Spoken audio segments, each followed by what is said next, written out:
تم نے عمل کون سا کیا؟ اسی زبان سے قرآن پڑھتی ہو، اسی زبان سے وہ تمہاری سہیلی ساتھ بیٹھی ہوئی ہے، بہن ساتھ بیٹھی ہوئی ہے، ابھی اٹھ کے گئی اسی کا گوشت کھانا شروع کر دیا، چگل خوری شروع کر دی.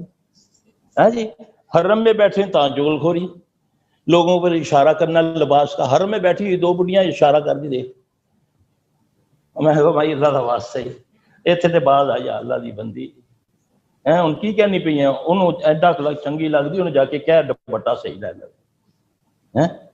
یہ کیا ہے؟ یہ عمل کو ضائع کرتا ہے، یہ حرام ہے. قرآن کہتا ہے جس نے چغلی کی اس نے کیا کیا؟ مردے بھائی کا گوشت کھایا. مردہ گوشت نہیں کھایا، مردار تو ایک ہوتا ہے نا، انسان پہلے، انسان حرام ہے نا، مردار بھی حرام ہے، پھر بھائی، تین حرام کھا کے پھر دعا قبول ہوگی. یہ ہے وہ چیزیں جس سے ہمارے عمل ضائع